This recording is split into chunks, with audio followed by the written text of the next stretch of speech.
దేవుని కృపలో మనం క్షేమంగా ఉన్నాం. దాన్ని బట్టి దేవునికి వేలాది స్థితులు స్తోత్రాలు.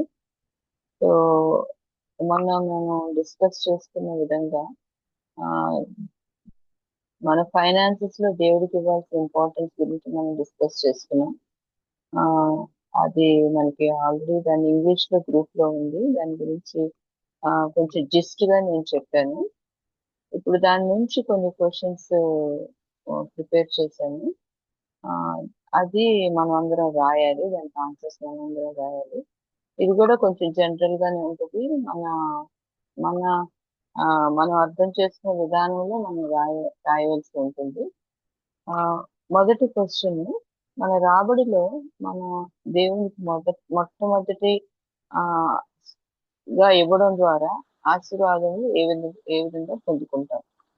అంటే మనకు వచ్చే దానిలో, అంటే మన రాబడి అంటే కొంతమంది జీతమే అనుకుంటారు, లేదా మన కష్టపడినప్పుడు వచ్చే ఫైనాన్సెస్ అనుకుంటారు. కానీ మనకి వచ్చే ప్రతి విషయంలో మనం దేవుడికి మొట్టమొదటి స్థానం ఇవ్వడం ద్వారా ఎలాంటి ఆశీర్వాదాలు పొందుకుంటామో దాని గురించి రాయాలి.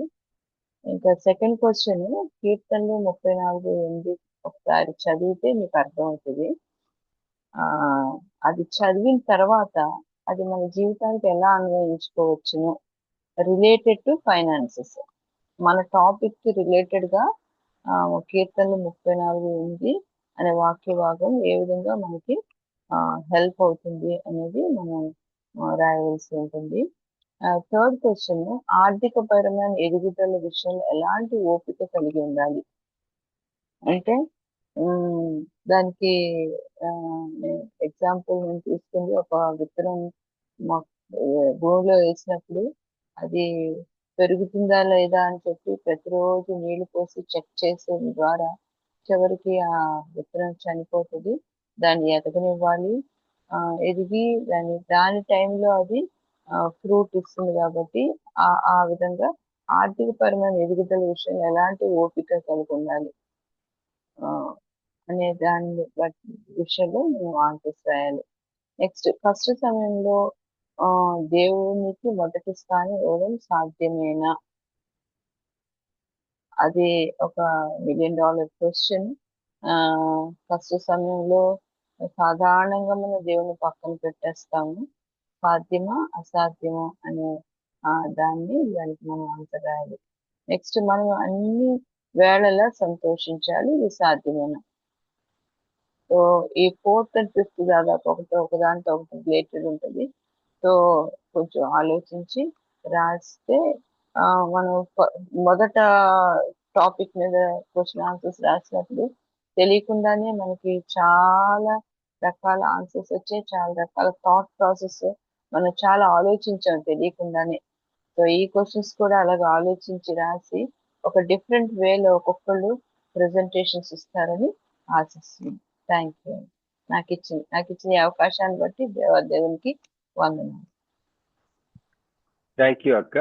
మరి మీకు క్వశ్చన్స్ ఇవ్వండి అండి, దయచేసి అవి ఆలోచించి రాసే విధంగా మరి డిజైన్ చేశారు అక్క గారు. మరి మనందరి తరఫున థ్యాంక్స్ చెప్తా ఉన్నాను అక్కకి. ఇప్పుడు మన సబ్జెక్ట్ లోకి వెళ్ళిపోదామండి. 8:45 అయింది. యాజ్ సూన్ యాజ్ పాసిబుల్ మనం క్లోజ్ చేసుకున్నాం. చిన్న ప్రార్థన చేసుకున్నాం. మహాపరిశుద్ధుడా మా ప్రియ పరలోక తండ్రి, మరి మీ బిడ్డలు ప్రార్థించినట్లుగా నాయన మమ్మల్ని కటాక్షించండి. నాయన మీ కృప పాలించండి. ఇది పరిచర్యగా నాయన ఉంచండి. మీకు మాత్రమే ఇది మహిమ తెచ్చలాగిన, మీకు పరిచర్యలాగిన మీ కృప అనుగ్రహించుకుని అడుగుచ్చు. యేసుక్రీస్తు నామములో ప్రార్థించి వేడుకొంచున్నాం తండ్రి.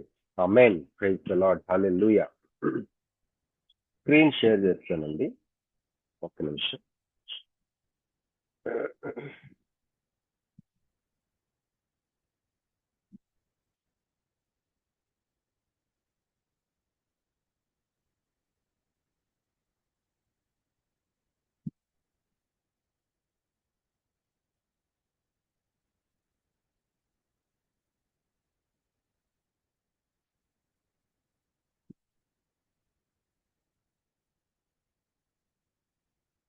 ఓకే, మరి లాస్ట్ క్లాస్ లో ఎక్సజెటికల్ ఫాలసీ దేవుని వాక్యమును డ్రా అవుట్, ఏ విధంగా దేవుని వాక్య భావాన్ని మనము దేవుని వాక్యంలో నుంచి పైకి తోడుకుంటాం, లేకపోతే తీసుకోవడం, డ్రాయింగ్ అవుట్, డ్రాయింగ్ ఫ్రమ్.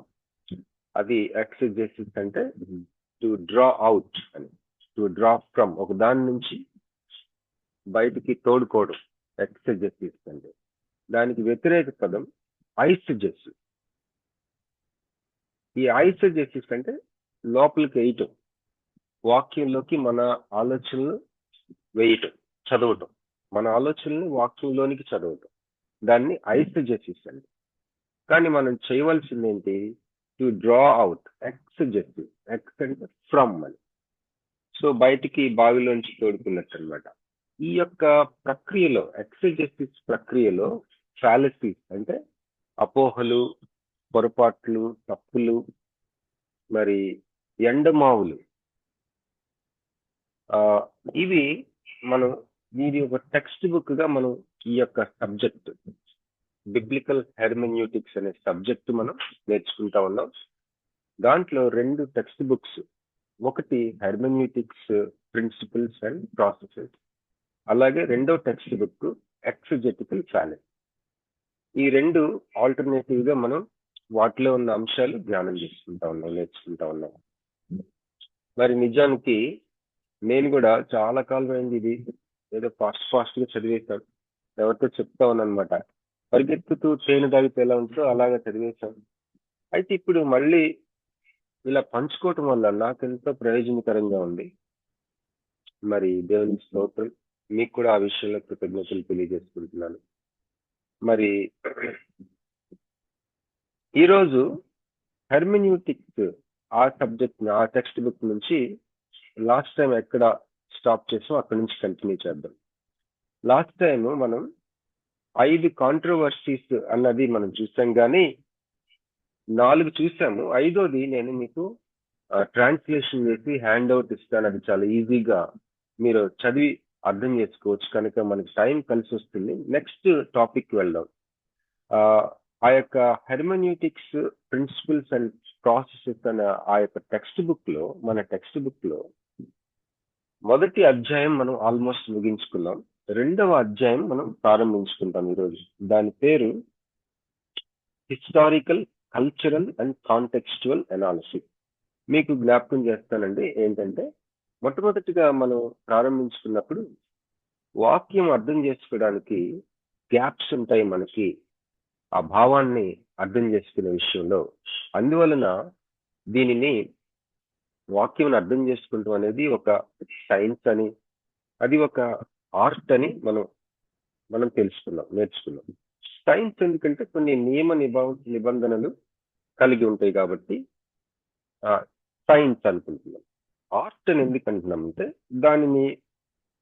దాన్ని మరి అన్వయించేటప్పుడు, పంచుకునేటప్పుడు, ఆ యొక్క ఏదైతే గ్రహించుకుంటామో దానిని మనం వాడుకునేటప్పుడు మనం క్రియేటివ్ గా ఉంటాం కాబట్టి అది ఒక కళ, ఒక ఆర్ట్ అని అనుకుంటాం.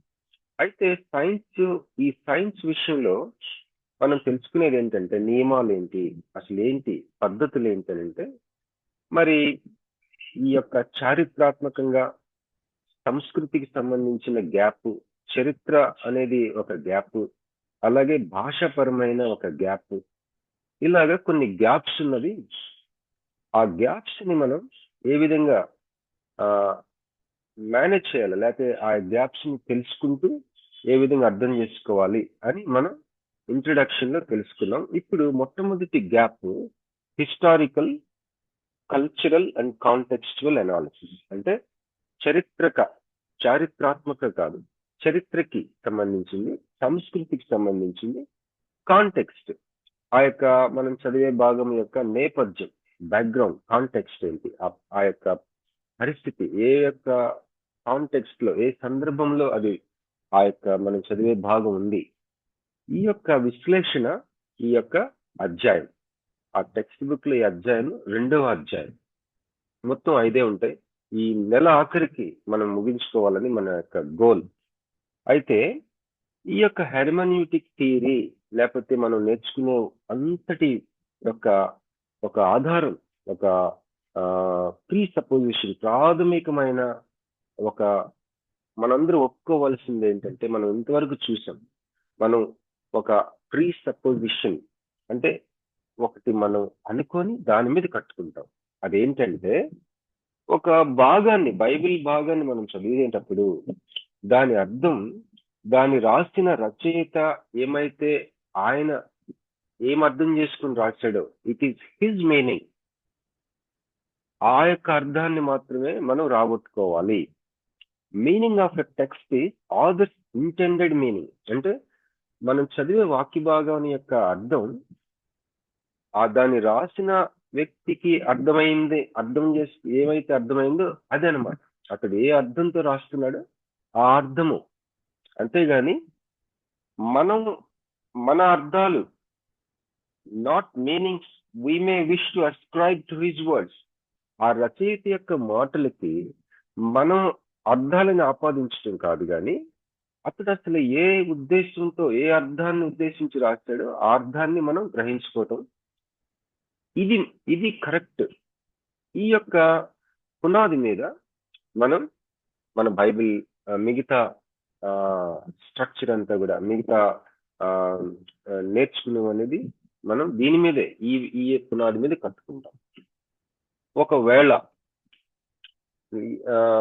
ఇలాంటి పునాది లేదనుకోండి, మరి ఏది సరి అయిన అర్థం చేసుకోవడం, లేకపోతే ఇంటర్ప్రిటేషన్, భావాన్ని గ్రహించుకుంటాం, ఏది వ్యాలిడ్ ఏది ఇన్వాలిడ్ అది అంచనా వేసే ఒక పద్ధతి అంటూ ఏముండదు. ఏది వ్యాలిడ్ ఇంటర్ప్రిటేషన్, ఏది ఇన్వాలిడ్ ఇంటర్ప్రిటేషన్ మనకు అర్థం కావాలంటే, మనకి ఒక ప్రమాణం ఉండాలంటే, మనము ఒక ప్రీ సపోజిషన్, మనం ఒక పునాది వేసుకోవాలి, లేకపోతే ఒక లంగర్ ఒకటి ఉండాలి, ఒక ప్రమాణం, ఒక రెఫరెన్స్, ఒక స్టాండర్డ్ ఉండాలి. ఏంటంటే అది మనం చదివే ఏ వాక్య భాగమైనా, ఆదికాండం నుంచి ప్రకటన వరకు మనం చదివే ఏ వాక్య భాగమైనా ఆ రాసిన రచయిత యొక్క ఇంటెండెడ్ మీనింగ్, అసలు ఏ అర్థంతో తను రాస్తున్నాడో ఆ అర్థాన్ని, ఆ అర్థం మాత్రమే కరెక్ట్. అంతేగాని మన అర్థాలు దాని మీద రుద్దకూడదు. ఆ రచయిత ఏ అర్థంతో రాశాడో ఆ అర్థాన్ని మనం పట్టుకోవడానికి మనం ప్రయాసపడాలి. మరి ఉదాహరణకి క్యాథలిక్ సంస్థల్లో, అలాగే కొన్ని యాంగ్లికన్ చర్చెస్ లో, యాంగ్లికన్ చర్చెస్ లో కొన్ని ఫ్రంట్ లైన్ చర్చెస్ అని మనం ఏమంటామో, ఉదాహరణకి బాప్టిస్ట్ అవ్వచ్చు, లూథరన్ చర్చ్ అవ్వచ్చు, కనీసం 4-5 సంవత్సరాలు చదువుతారు పాస్టర్ గారు వాక్యం పరిచర్య చేసే దేవుని సేవకు. క్యాథలిక్ సంస్థలో అయితే నేను విన్నాను 10 years, అంతవరకు వాళ్ళ బ్రదర్స్ అంటారు. 10 సంవత్సరాలు వాళ్ళు వాక్యాన్ని నేర్చుకుంటారు.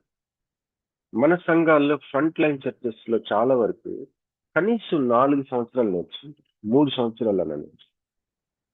మరి వాక్యం నేర్చుకోవడం అనేది ఇంత కష్టము అని పౌలు ఒక సందర్భంలో 3 years, ఒక సందర్భంలో 14 years తను బ్రేక్ తీసుకున్నాడు. గలతీ పత్రికలో రాస్తాడు. అలాగా చాలా మంది మరి అపోస్తలుల లైఫ్ స్టైల్ మనం చూసినట్లయితే వారు చాలా ఎక్విప్ అయ్యారు దేవుని వాక్యాన్ని విభజించగలగటానికి. మీరు మత్తయి సువార్త చదివితే ఫుల్ ఆఫ్ ఓల్డ్ టెస్టిమెంట్ ఈ విధంగా చెప్పబడినట్లుగా అని రాస్తాడు. ఇట్లా చెప్పబడినట్లుగా, పాత నిబంధనలో చెప్పబడినట్లుగా. మత్తయి ఒక ఇన్కమ్ ట్యాక్స్ కమిషనర్ లాంటివాడు. అతనికి అంత జ్ఞానం ఎక్కడంటే టైం స్పెండ్ చేశాడు. మరి ముందుకెళ్ళక ముందు ఇక్కడ చూడండి, మన వ్యక్తిగత విశ్వాస యాత్రలో 2 విషయాలు ఉంటాయి. ఒకటి academic, 2 pastoral.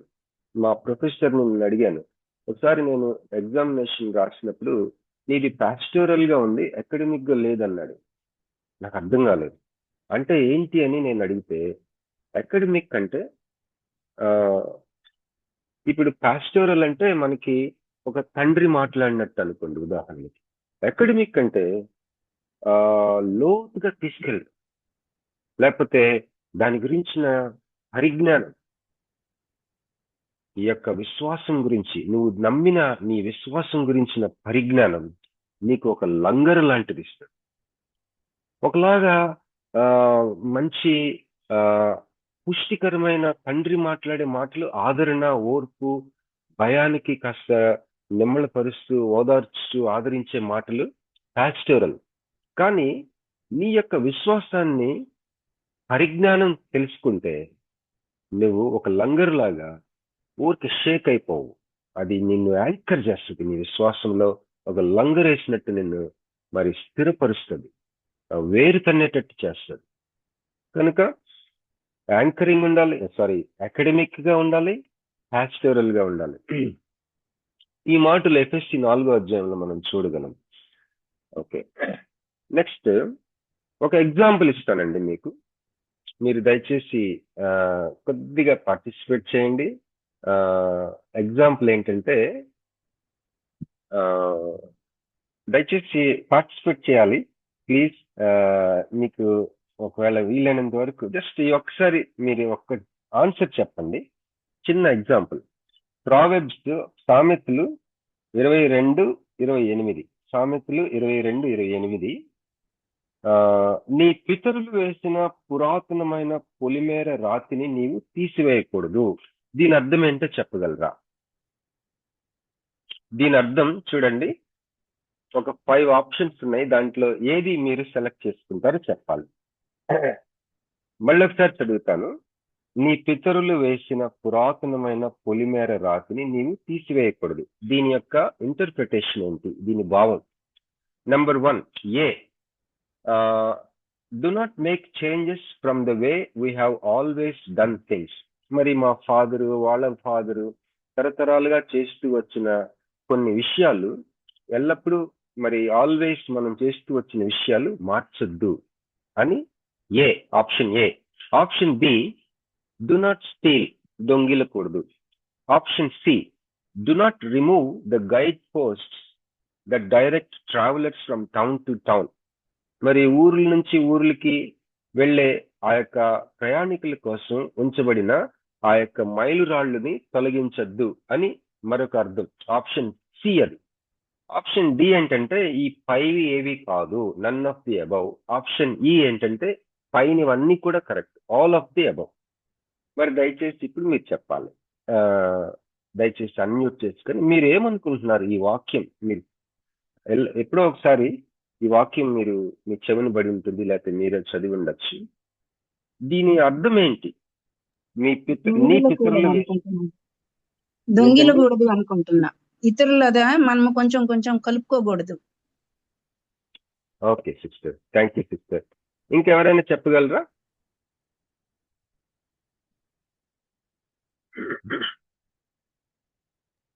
All the above అనుకుంటున్నాను.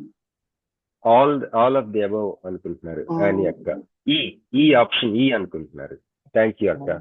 మరి ఇంకెవరైనా ఏంటండి? First option, do not make changes from the way we have always done things. Okay, good అండి, థ్యాంక్స్ అండి. ఇంకా మా వేద సిస్టర్ గారు మీరు అన్మ్యూట్ చేసుకున్నారు.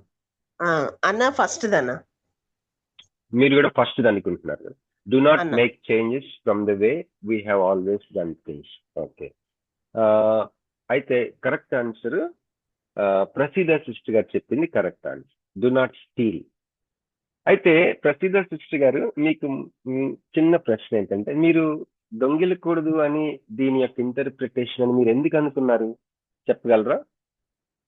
అంటే పొలిమేర రాతి అన్నదమ్ములు సహజంగా అలా కొంచెం కొంచెం జరిపి వాళ్ళ స్వాస్థ్యంలో కలిపేసుకుంటా గొడవలు జరుగుతూ ఉంటాయి కదా, మనం చూస్తూ ఉంటాం సమాజంలో. అందుకని నేను అలా చెప్పాను. You are very correct sister. అయితే నేను కూడా మరి వేద సిస్టర్ గారు, మెర్సీ గారు చెప్పినట్లుగా ఫస్ట్దే అనుకున్నా చాలా కాలం. ఎప్పుడైతే ఈ బుక్ చదివినంత వరకు నేను అంతే అనుకున్నా. అయితే ప్రసిద్ధ సిస్టర్ గారు చెప్పినట్లు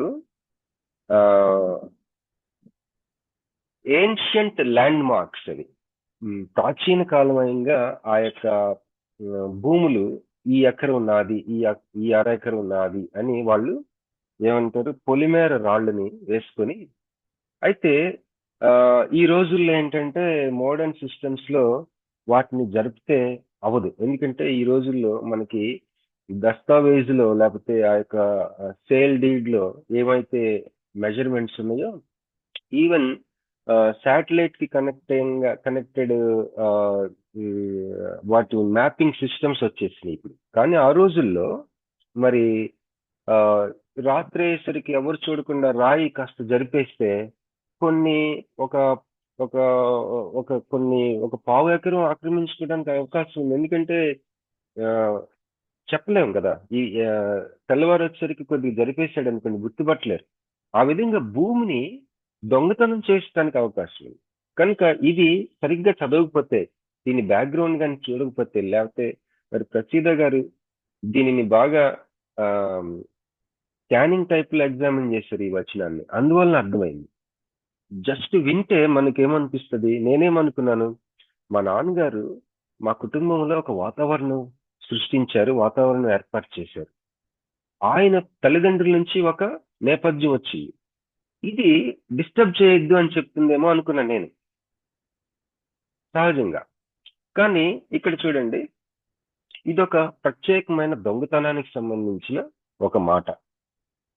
ఒకవేళ ఏ ఆర్ సి ఏంటి, ప్రయాణికుల కోసం ఆ యొక్క ల్యాండ్ మార్క్స్ ని తీయద్దు అని ఒకవేళ అనుకుంటే మనం, లేదా ఏ అని మనం అనుకున్నాం కదా, ఏ ఏంటి, do not make changes from the way we have always done things. మరి మనం ఇప్పటి వరకు చేస్తూ వస్తా ఉన్న ఏ యొక్క ఆచారాలు పద్ధతులు వాటిని మార్చొద్దు అని చెప్తుంది అని ఆ అర్థం కరెక్ట్ అని అనుకుంటే మనం ఏం చేస్తున్నాం అనమాట, ఈ యొక్క వాక్యం, ఈ వచనం నాకేంటి అర్థం చెప్తుంది, what does this text mean to me అని మనం అడుగుతున్నాం అనమాట. కానీ మనం అడగవలసిన క్వశ్చన్ ఏంటంటే, what did this text mean to the original writer and his audience. అసలు రాసిన ఒరిజినల్ రైటర్ కి అసలు దీని అర్థం ఏంటి, దీనిని అసలు ఎవరికి ఉద్దేశించి రాశాడో వాళ్ళకి దీని అర్థం ఏంటి, అది సరి అయిన ప్రశ్న. ఏది సరి అయిన ప్రశ్న కాదు అంటే, ఈ వచనం మనం చదువుతా ఉన్నప్పుడు what does this text mean to me, ఈ యొక్క వచనం దీని అర్థం నాకేంటి దీని అర్థం అన్నది కరెక్ట్ క్వశ్చన్ కాదు. ఇది మనం జాగ్రత్తగా గుర్తుపెట్టుకోవాలి. సో ఎక్సర్సైజ్ అయిపోయిందండి. Thank you for participating. ముందుకెళ్దామండి. ఇక్కడ ఈ యొక్క చరిత్రకు సంబంధించిన గ్యాప్, సంస్కృతికి సంబంధించిన గ్యాప్, కాంటెక్స్చువల్ అయితే ఈ యొక్క చదివే మనం ధ్యానం చేసే వాక్య భాగం అవ్వచ్చు, మనం ప్రసంగం చెప్పే వాక్య భాగం మూల పాఠం అవ్వచ్చు. ఈ యొక్క కాంటెక్స్ట్, ఈ యొక్క గ్యాప్స్, దీని విశ్లేషణకి మనము 3 ప్రశ్నల ద్వారా మనం చక్కగా గ్రహించుకోవచ్చు. మొట్టమొదటి ప్రశ్న ఏంటంటే, what is the general historical milieu in which the writer speaks.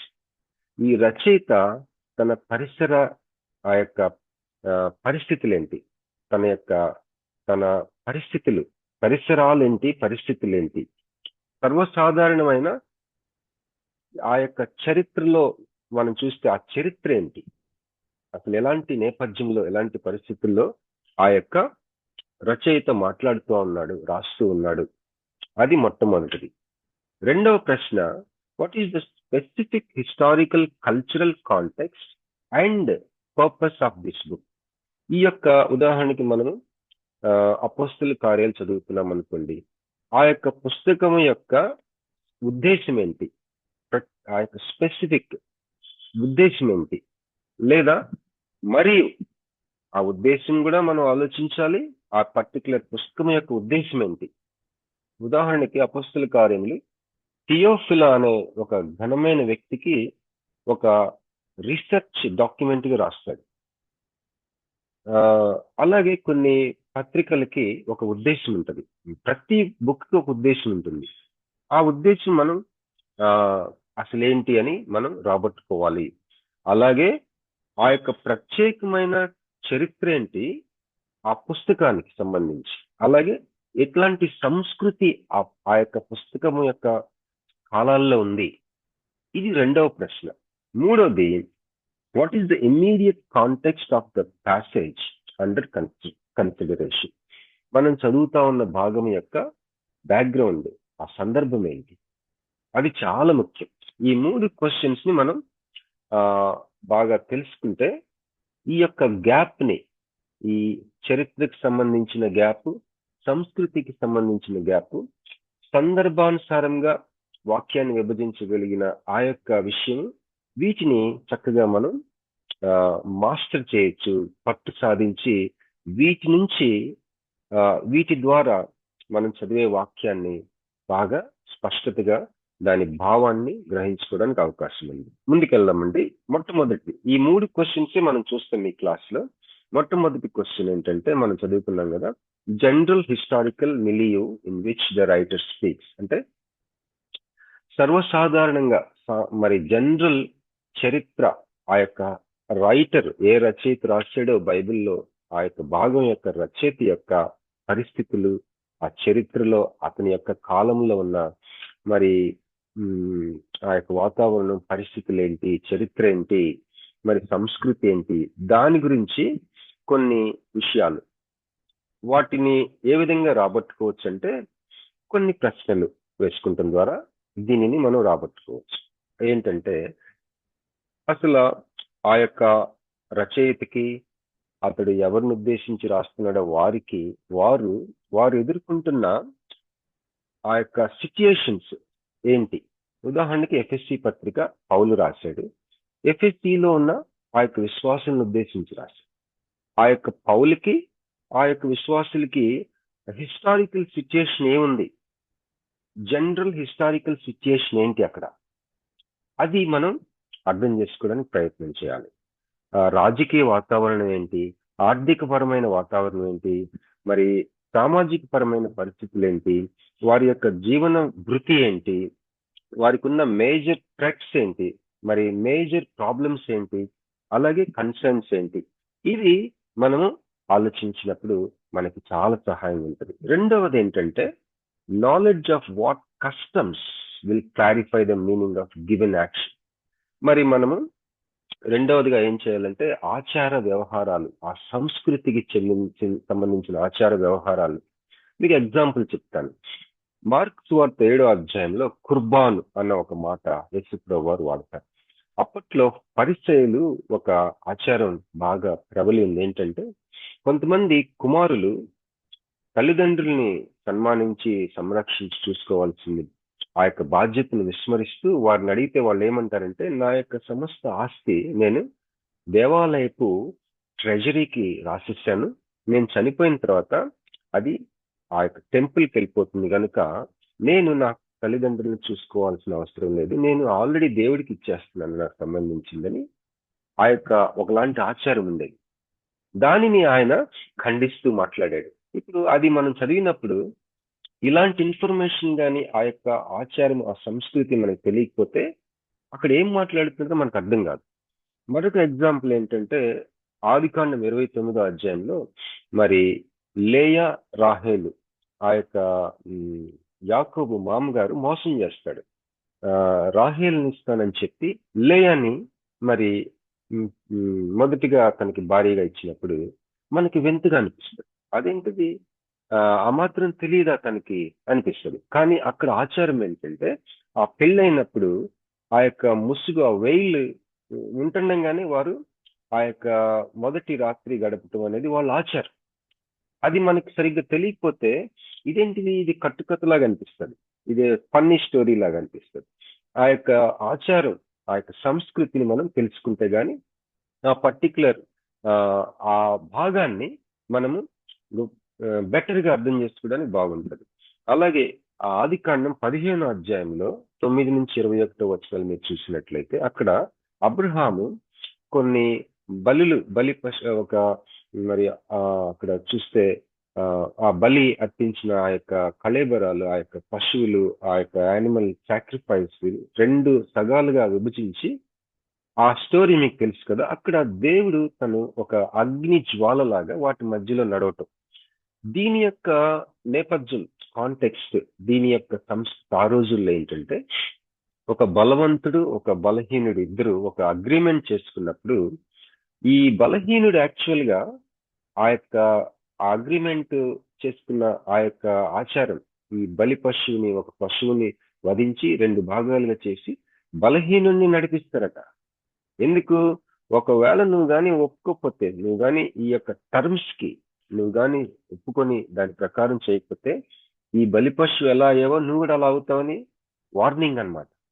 కానీ ఇక్కడ ఏంటంటే అబ్రహాం నడవాలి యాక్చువల్గా, కానీ దేవుడు నడుస్తున్నాడు.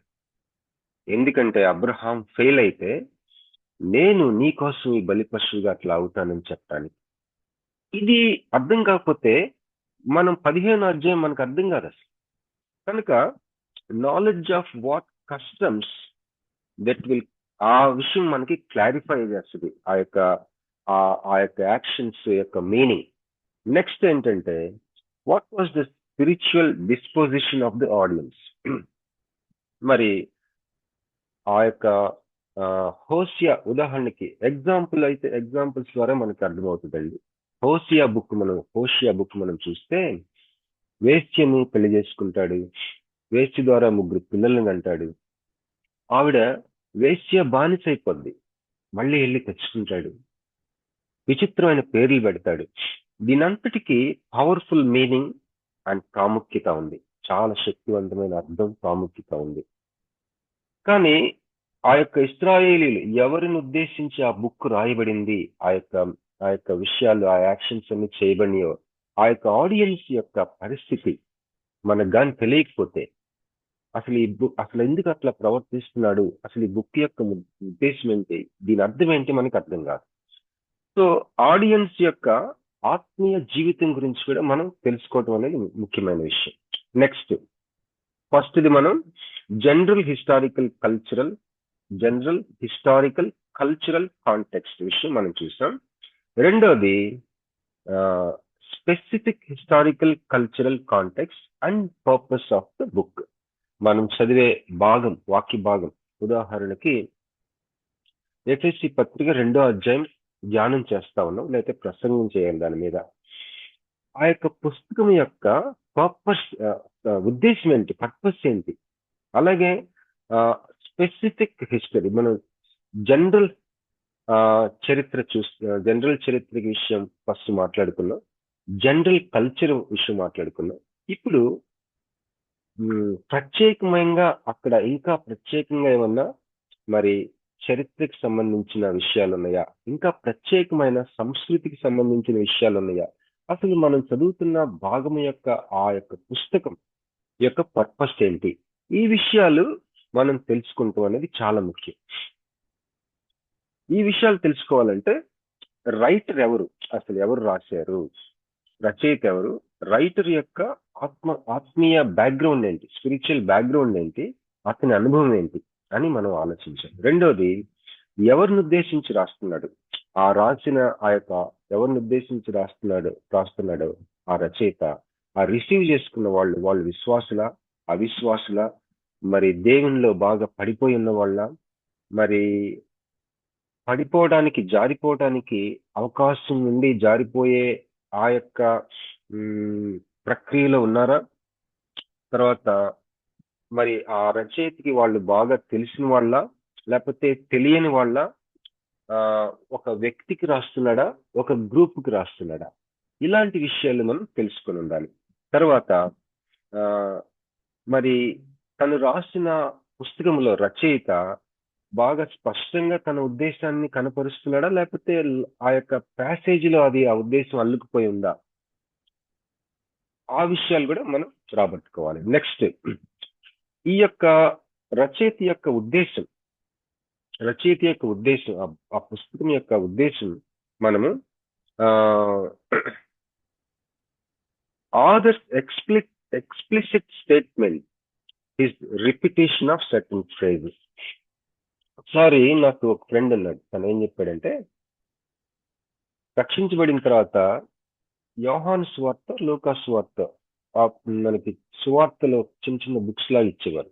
అవి తీసుకొని వాళ్ళ ఇంటి వెనకాల ఒక బాగా జంగిల్ లాంటిది ఉంటుంది, అక్కడ లోపలికి వెళ్ళిపోయి చాలా సార్లు చదివాడు.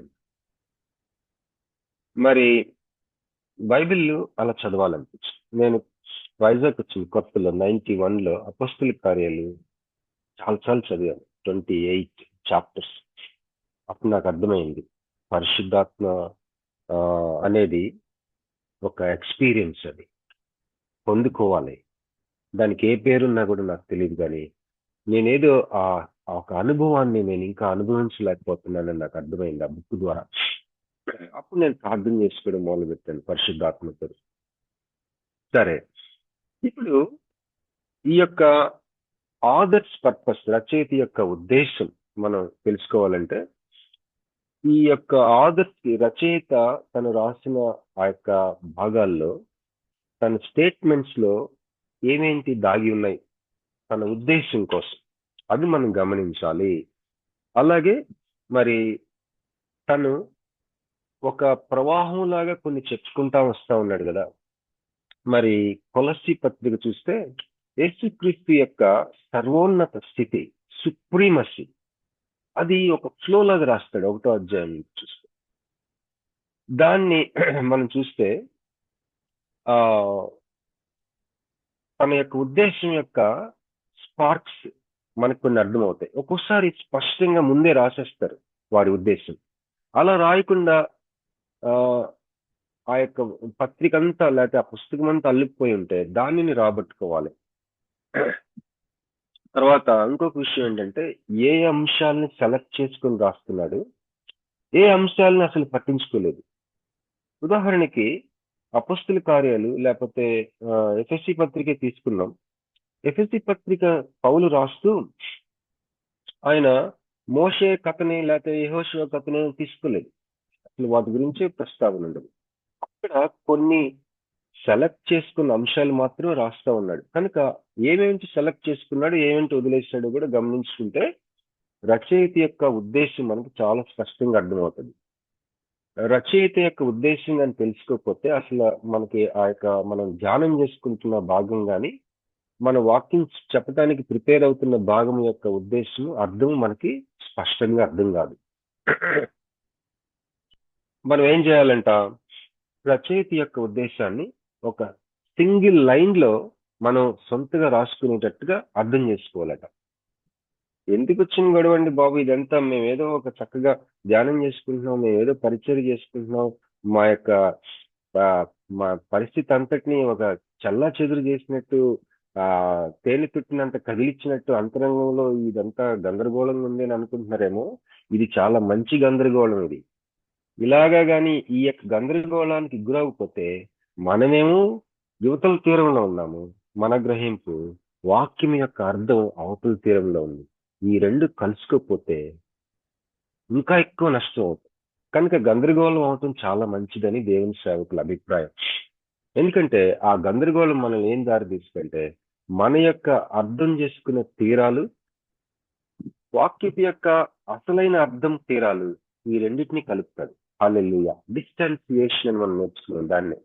Next, developing and understanding of the immediate context. మరి మనం చదివే వాక్య భాగము యొక్క వాక్య భాగము దాని యొక్క కాంటెక్స్ట్, సందర్భం అనేది చాలా ముఖ్యం.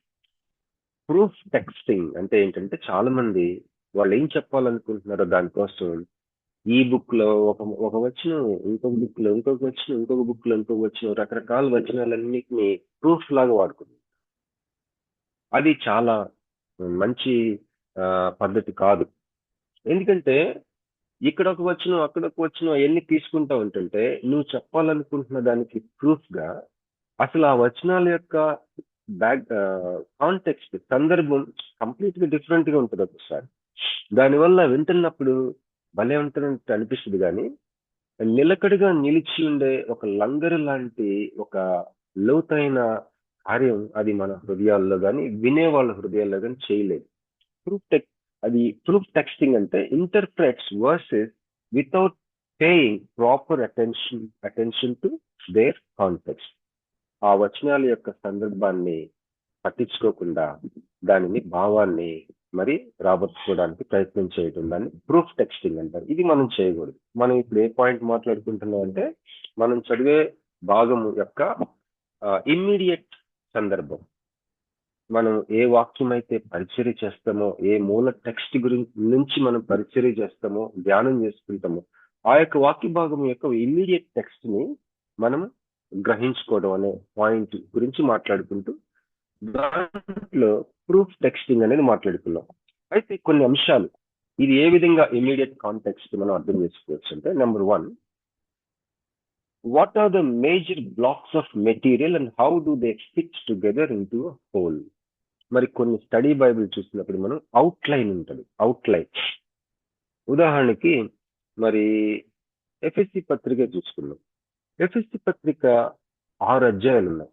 ఈ 6 అధ్యాయాలు అసలు ఎట్లా విభజింపబడి, what are the major blocks ఏంటి ఆ యొక్క ఈ అధ్యాయంలో ఫస్ట్ 3 వచనాల్లో శుభాకాంక్షలు తెలియజేస్తారు, శుభములు.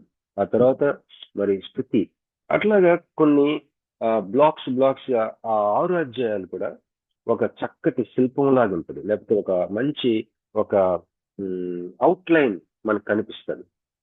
అతను పౌలు రాస్తూ ఉన్నప్పుడు, మనం ఉత్తరం రాసినప్పుడు కూడా ఒక ఉద్దేశంతో, ఒక క్రమంలో, మరి స్టార్టింగ్ ముగింపు చక్కగా రాస్తాం కదా, అట్లనే ఒక తీరు తెన్నులతోటి రాశాడు. దానిని మనం గ్రహించుకున్నప్పుడు, ఉదాహరణకి ఎఫ్ఎస్సి పత్రిక 3వ అధ్యాయంలో ఒక భాగం చదువుతున్నాం అనుకోండి, ఈ అవుట్లైన్ ని మైండ్ లో పెట్టుకొని అది చదువుతున్నప్పుడు మనకి ఇంకా దాని కాంటెక్స్ట్ ఏంటి మనకు అర్థం అవుతుంది. నెక్స్ట్ ఏంటంటే,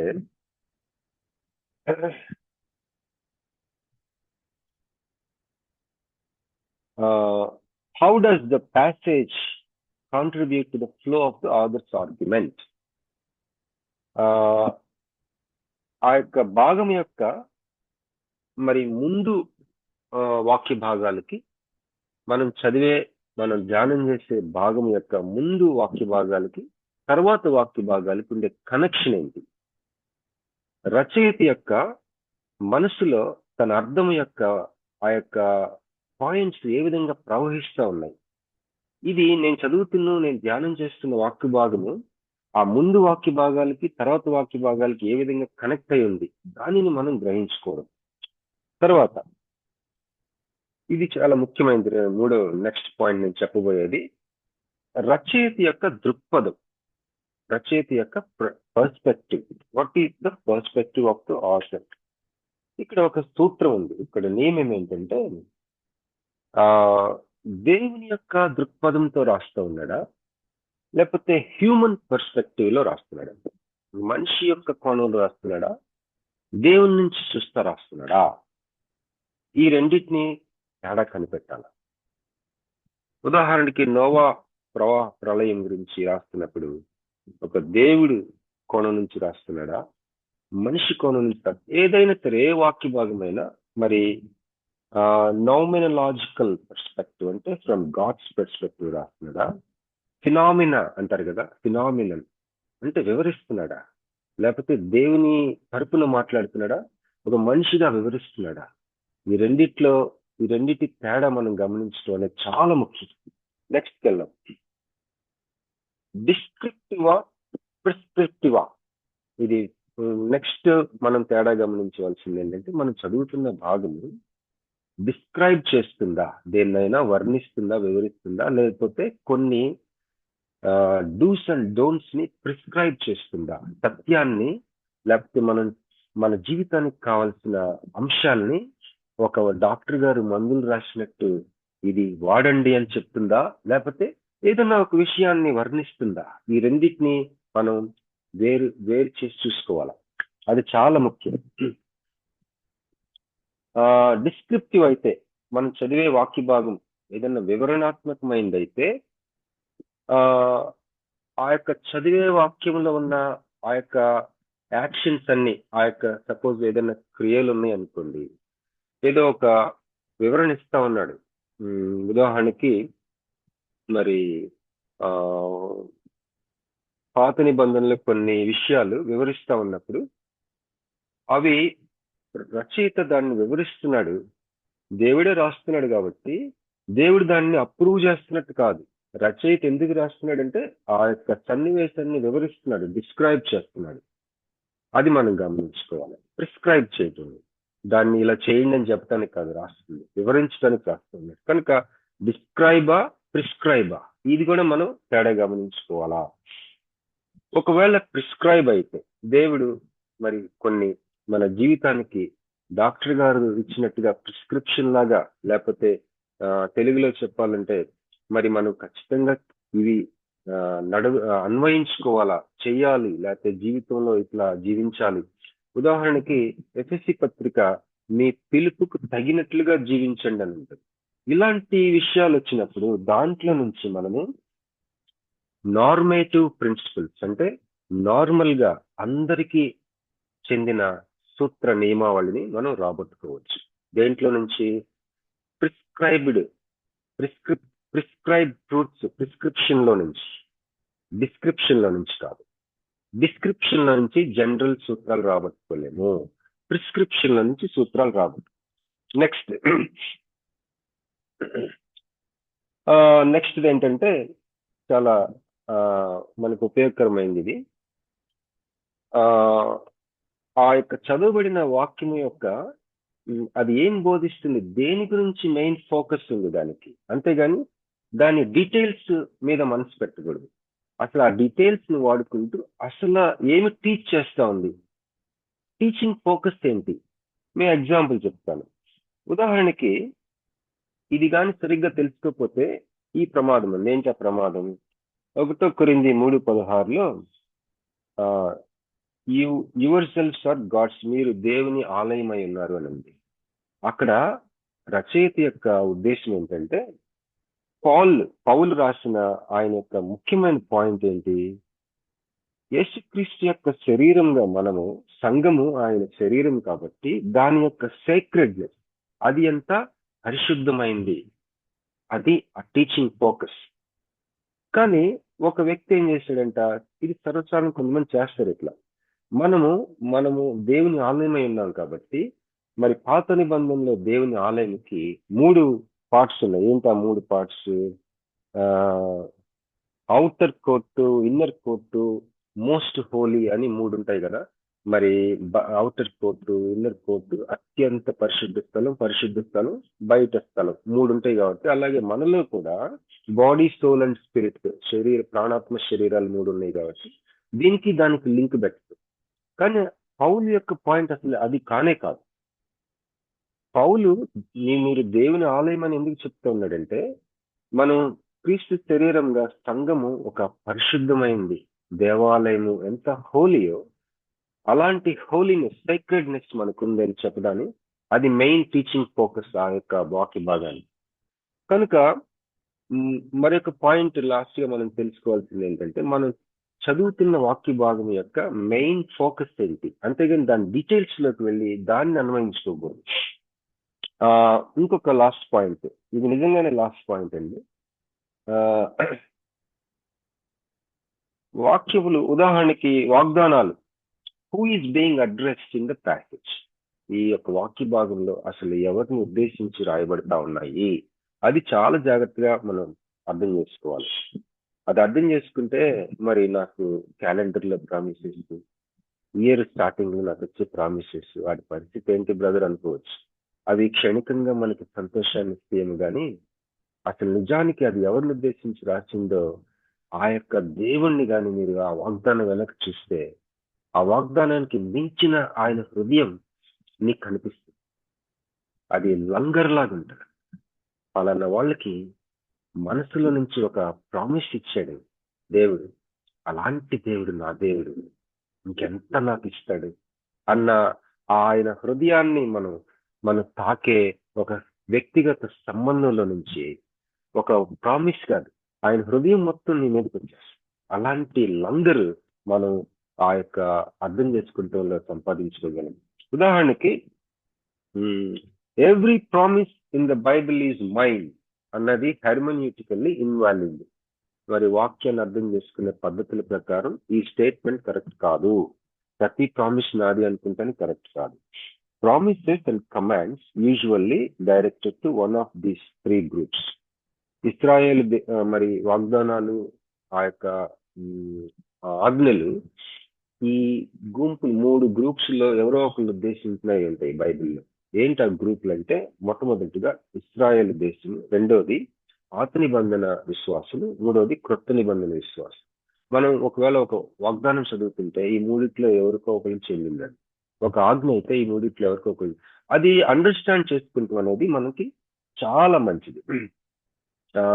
ఇది మనం ఎందుకు మాట్లాడుకుంటున్నామంటే, ఇమ్మీడియట్ కాంటెక్స్ట్, మనం చదివే వాక్య భాగం యొక్క సందర్భం ఏంటి, అలాగే ప్రత్యేకమైన చరిత్ర సంస్కృతి, ఆ యొక్క వాక్య భాగం యొక్క లేకపోతే ఆ పుస్తకం యొక్క ప్రత్యేకమైన స్పెసిఫిక్ హిస్టారికల్ సిచ్యుయేషన్ ఏంటి, కల్చరల్ సిచ్యుయేషన్ ఏంటి, తర్వాత ఆ యొక్క పుస్తకం యొక్క పర్పస్ ఏంటి, అలాగే general historical cultural context.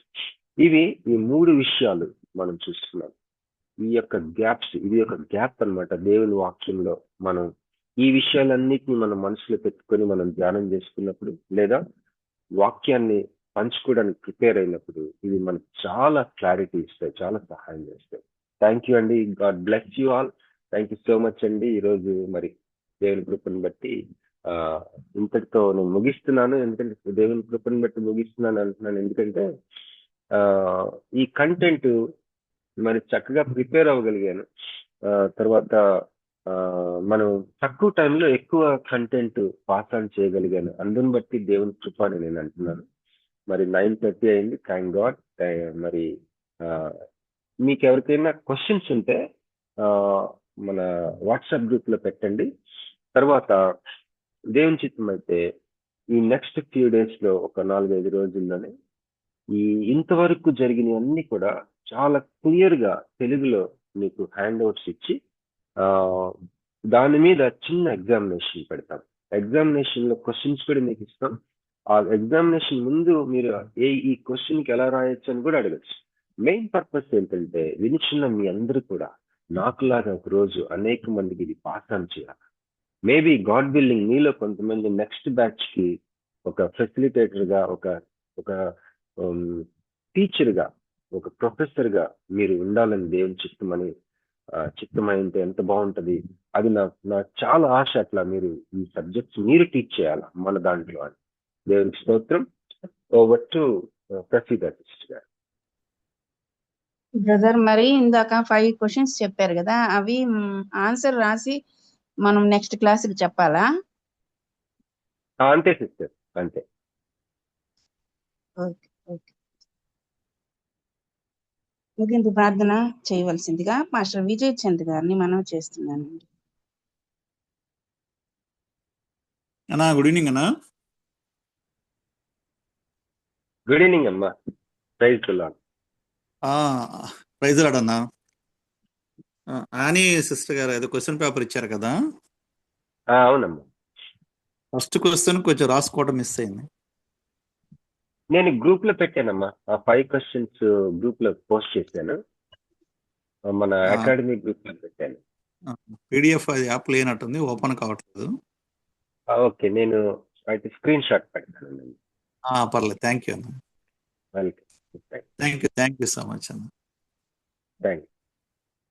Prayer చేసుకుందాం. ప్రేమ కలిగిన తండ్రి, దయాళుడైన దేవ, మీకు వందనాలు, స్తోత్రాలు. సాయంకాల సమయంలో సజీవులంగా ఉండి మరొక దినాన్ని ప్రభువా మేము కంప్లీట్ చేసుకోవడానికి కృపనిచ్చిన దేవా, మీకు వందనాలు. ఆల్మోస్ట్ ప్రభువా మరి 10th క్లాస్, మరి ఈరోజు 10వ తరగతిని మేము కలిగి ఉండడానికి కృపనిచ్చారు. మరి మీ దాసుని బలపరిచి శ్రేష్టమైనటువంటి ఆయన సబ్జెక్ట్ని మా ముందుకు మీరు తీసుకొని వచ్చారు. అందును బట్టి వందనాలు, స్తోత్రాలు. ఆయనని ఎంతో బలపరుస్తూ ఉన్నారు, జ్ఞానంతో నింపుతూ ఉన్నారు. ఒక 1 అవర్ క్లాస్ని మరి టీచ్ చేయడానికి మరి ముందుగా మరి అవసరమైనటువంటి సిద్ధపాటు, అవసరమైన ఆరోగ్యం, అవసరమైనటువంటి జ్ఞానము, అవసరమైనటువంటి మరి శరీరానికి సంబంధించినటువంటి మానసికంగా అవసరమైన ఆత్మీయ జ్ఞానానికి అవసరమైన ప్రతి సోర్స్ మీరు అనుగ్రహిస్తున్నారు. అందును బట్టి మీకు వందనాలు. మరి సహకరిస్తున్నటువంటి ప్రొఫెసర్స్ని బట్టి మీకు స్తోత్రాలు. మరి ఈ కార్యక్రమంలో మరి నిర్వహించడంలో మరి ప్రధాన పాత్రలుగా ఉన్నవారిని బట్టి మీకు వందనాలు. ఏదేమైనా ప్రభువా మరి చక్కగా తండ్రి నాయన ఈ యొక్క థియాలజీ క్లాసెస్ని ఒక నూతన విధానంలో నూతన పంథాలో తండ్రి నాయన మేము అవగాహన చేసుకోవటానికి మమ్మల్ని గైడ్ చేసిన దాన్ని బట్టి వందనాలు. కొన్ని విషయాలు అర్థమవుతున్నాయి, కొన్ని విషయాలు అర్థం కావట్లేదు. అయినను మీరు జ్ఞానం ఇచ్చి నడిపించి దేవుడు అని మీ మీద ఆధారపడవలసి ఉందని మాకు అర్థమవుతా ఉంది. మరి తను టీచ్ చేయడానికి మరి అన్న వాళ్ళు ఎంత కష్టపడుతున్నారో వింటున్న మేము కూడా అదే సీరియస్నెస్ని కలిగి నేర్చుకుని దాన్ని నేను కాస్త సహకరించడానికి కృపణ దయచేయమని, ముందు ముందు రోజుల్లో మా పట్ల మీ ఉద్దేశాలు నెరవేర్చమని, ఇంకా తండ్రి నాయన మీ చిత్తానుసారమైన స్టూడెంట్స్ వచ్చి చక్కగా తండ్రి నాయన మరి నేర్చుకోవడానికి కూడా కృపణ దయచేయమని. మరి దీని యొక్క ఇంపార్టెన్స్ తెలియని వారు ఎంతోమంది ఉన్నారు, వారికి ఎలా చెప్పాలో అర్థం కావట్లేదు. కొంతమందికి చెప్తే చాలా ఈజీగా తీసుకుంటున్నారు. మరి వారిని జ్ఞాపకం చేసుకోండి తండ్రి నాయన. మీ చిత్తంలో ఉన్నటువంటి వ్యక్తుల్ని ప్రభు మీరు ముందు క్లాసుకు నడిపించి మయం పొందమని తండ్రి నాయన. దినపు దీవెనలతో నింపమని, తర్వాత క్లాస్కి మమ్మల్ని సిద్ధపరచమని, మా రక్షకుడు విమోచకుడు మా జ్ఞానానికి కర్త అయిన యేసుక్రీస్తు ప్రభు వారి సర్వోన్నతమైన నామంలో స్తుతించి ప్రార్థిస్తున్నాం తండ్రి. ఆమేన్. ఆమేన్. ఆమేన్. థ్యాంక్ యూ అయ్య గారు. God bless you. Praise lord అయ్య గారు. Praise pastor lord Vijay sir. Chandra గారికి ప్రైజ్ లార్డ్. Thank you. అలాగే క్లాస్ తీసుకున్న బాబీ గారికి కృతజ్ఞతలండి. కూడి వచ్చిన బిడ్డలందరికీ కూడా దేవుని నామంలో కృతజ్ఞతలు. ముగించుకుందామండి. Praise the lord to all.